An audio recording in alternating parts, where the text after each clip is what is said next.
अगर तुम्हारा उद्देश्य तुम्हारे अंदर उत्तेजना नहीं पैदा करता तो तुम खत्म। 4 बजे क्लास लेंगे अगले संडे से, 4 बजे सुबह। अभी ठंडा शुरू हो जाए तब लेंगे। उठो, कब तक सोओगे यार? बात तरफ सब जैसे you are a collector and your driver says कि सर हम आपकी बहुत इज्जत करते हैं। नहीं करोगे तो जिंदा भी तो नहीं रहोगे।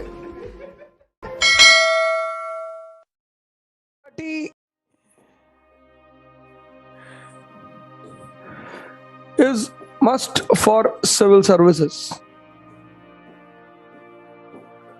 मैं पिछले बार भी इस पे चर्चा कर चुका हूं।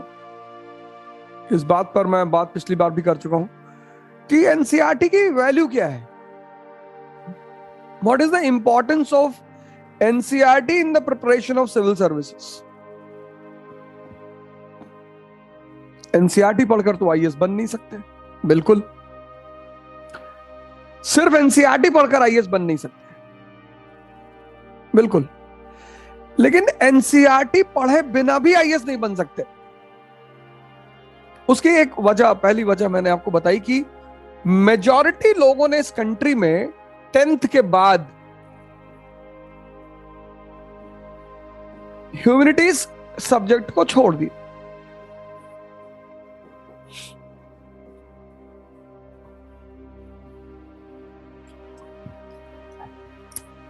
Majority engineering, medical, professional degree. और अगर ह्यूमैनिटीज सब्जेक्ट को लिया भी तो उसके प्रति इस देश में कोई बहुत जागरूकता नहीं है, अवेयरनेस नहीं है, मोमेंटम नहीं है। तो ह्यूमैनिटीज का जो रेलेवेंसी है, ज्योग्राफी, हिस्ट्री, इकोनॉमी, पॉलिटी, इन विषयों को बहुत इज्जत के भाव से इस देश में नहीं देखा जाता, देखा ही नहीं आता। कहते यार हिस्ट्री पढ़ के कौन सी नौकरी मिलेगी। इस देश की जो शिक्षा है, एजुकेशन सिस्टम, वो जॉब ओरिएंटेड है। यहां लोग क्या सोचते हैं कि सारे, हमारे घर में भी यही था, सब लोग सोचते हैं कि जो शिक्षा है ना, आदमी पढ़े तो नौकरी करने के लिए पढ़े।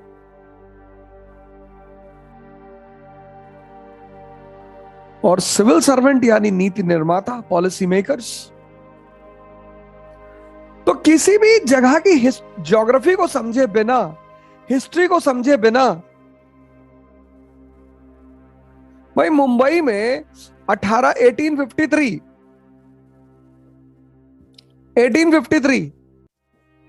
रेलवे रेवोल्यूशन इन इंडिया, पहली रेलवे लाइन बंबई में, रेलवे रेवोल्यूशन, बॉम्बे से थाना। क्यों? प्रमुख बंदरगाह, पोर्ट है,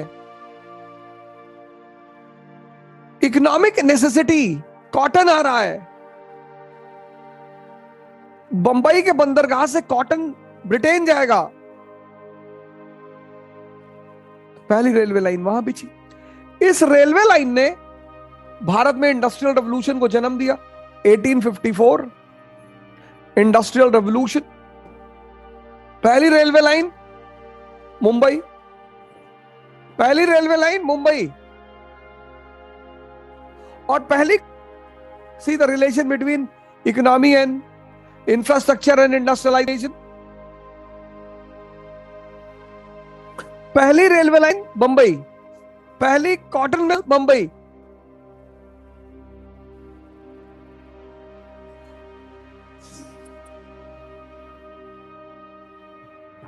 और इस इंफ्रास्ट्रक्चर रेवोल्यूशन और इंडस्ट्रियल रेवोल्यूशन का परिणाम रहा 1885 आईएनसी, इंडियन नेशनल कांग्रेस। देखो कैसे चीजें आपस में जुड़ी हुई हैं।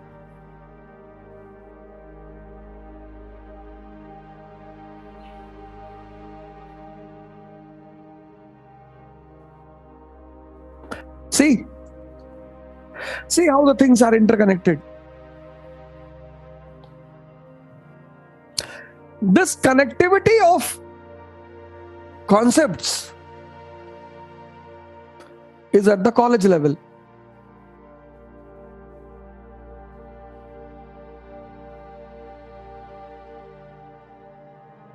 This connectivity of concepts is at the college level. School level, what is a concept? Infrastructure क्या है, इंडस्ट्रियलाइजेशन क्या है,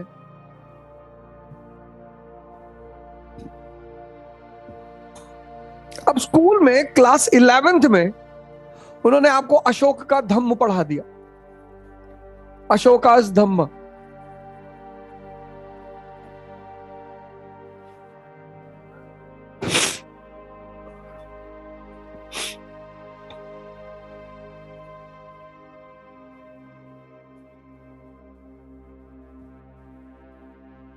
इलेवेंथ में अशोकास धम्म।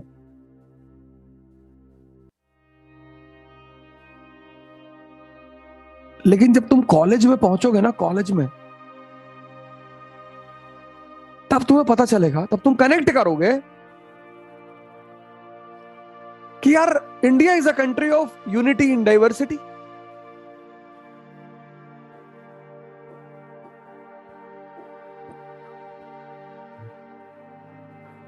आज today Hindus, Muslims, Christians, ancient period, Brahmins, Buddhist, Jainas, ancient period, ancient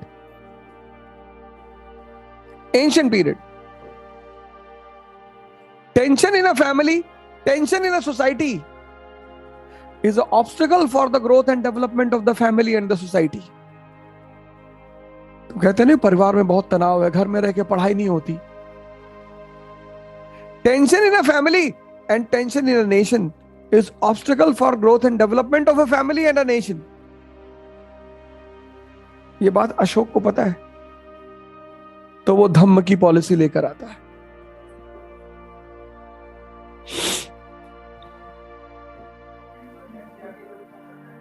NCERT बहुत बड़ी ताकत है। अगर तुम बेसिक्स तैयार कर ले जाओगे तो समझ लो तुम 50% आईएएस हो गए, गारंटी है मेरी, गारंटी। तुम तैयार करके एनसीईआरटी मुझसे मिलो और फिर तुम बताओ कि तुम कैसा फील कर रहे हो। मैंने क्या बताया, पहले डायग्राम इसीलिए मैंने बनाया कि तुम ऐसा नहीं कि नहीं पढ़े हो, तुमने 90% लोगों ने पीसीबी पीसीएम के बाहर सोचा ही नहीं। तुमने 10th के बाद ज्योग्राफी पढ़ी ही नहीं, हिस्ट्री पढ़ी नहीं, पॉलिटी पढ़ी नहीं, इकोनॉमी पढ़ी नहीं, तुमको उसको क्यों पढ़ना चाहिए ये पता ही नहीं। अब तुम आए हो यहां उसको पढ़ने, तो वो बेसिक फिर से शुरू करना पड़ेगा कि नहीं करना पड़ेगा? पड़ेगा।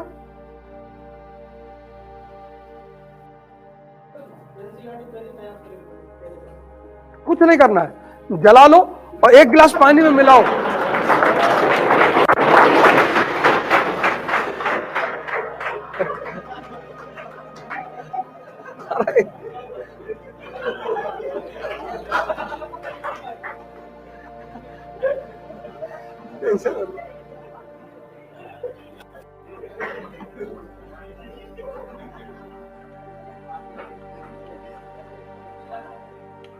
देखो प्रत्येक सब्जेक्ट का जीवन में एक उपयोग है।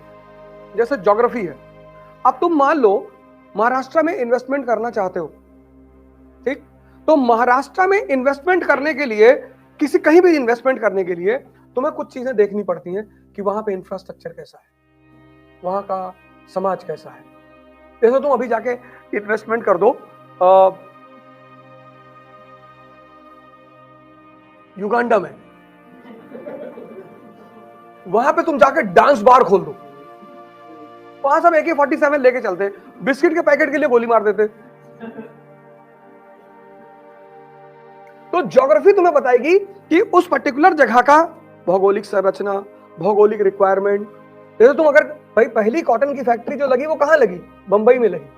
क्यों? क्योंकि वहां कपास की खेती होती महाराष्ट्र में, तो रॉ मटेरियल इजीली अवेलेबल है। तो ज्योग्राफी पढ़ो, क्योंकि ज्योग्राफी पढ़ोगे तो अर्थव्यवस्था समझ में आएगी। जब ज्योग्राफी और अर्थव्यवस्था, अब अर्थव्यवस्था क्यों पढ़ो?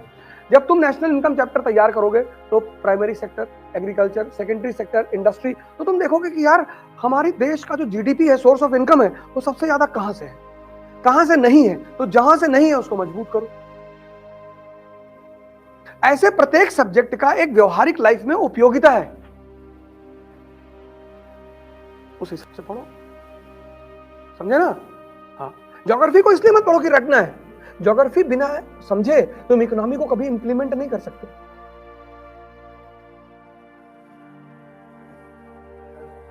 समझे ना।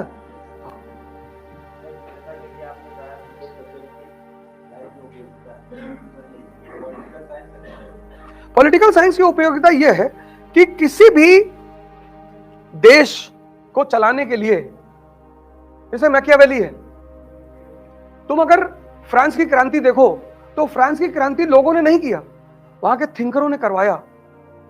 वहां के थिंकरों ने सोचने पे लोगों को मजबूर किया।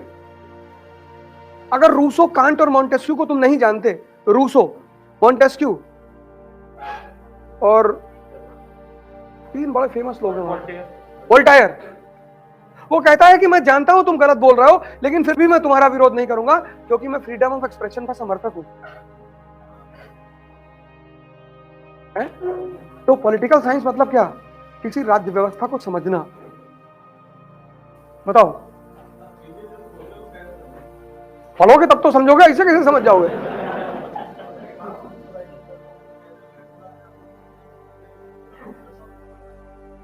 नहीं, हर क्वेश्चन, हर टॉपिक का, जैसे 18वीं शताब्दी का भारत है, पहला चैप्टर एनसीईआरटी का, तो हर टॉपिक का केंद्र बिंदु है। सुन लो, बड़ा अच्छा क्वेश्चन है इनका। हर टॉपिक का केंद्र बिंदु है। जब तुम एनसीईआरटी खोलोगे कक्षा 12 की, पहला चैप्टर 18वीं शताब्दी का भारत, तो उसका केंद्र बिंदु है, क्या है? मुगल साम्राज्य का पतन और विदेशी आक्रमण। तो तुम चैप्टर के ऊपर लिखो कि पतन की वजह। ठीक। अब पूरा चैप्टर जब खत्म हो जाए तो तुम्हारे सामने एक पिक्चर होनी चाहिए कि साहब, सामाजिक स्थिति, आर्थिक स्थिति, राजनीतिक स्थिति और इन फैक्टरों की वजह से मुगल साम्राज्य कमजोर हुआ और ये उसके पतन के कारक बने। उसी केंद्र बिंदु से सवाल बनेगा। तो जब भी क्वेश्चन किसी टॉपिक के आएगा तो उस टॉपिक के केंद्र बिंदु से आएगा। हर टॉपिक का केंद्र बिंदु होगा। उस केंद्र बिंदु को पता कर लो कि इस टॉपिक का केंद्र बिंदु क्या है, बस वहीं से क्वेश्चन फ्रेम होगा। तुम्हारा कमजोर मन है, तुमसे कोई कह देता है कि यार ज्योग्राफी ऑप्शनल खराब है, अच्छा तो भैया सोशियोलॉजी रख ले, सोशियोलॉजी रख। तुम 2 महीने बाद फिर सोशियोलॉजी छोड़ देते हो, फिर तुम इतने तुम डरे हुए हो, इतने डरे हुए हो, कोई भी तुमको डरा देगा।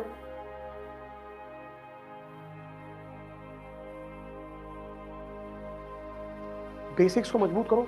आईएएस का पूरा खेल बेसिक्स पर निर्भर है, पूरा। पहला स्टेप वही है। अगर तुम्हारा बेसिक्स नहीं है, तुम्हें एडवांस फेस की क्लासेस कभी समझ में नहीं आएंगी।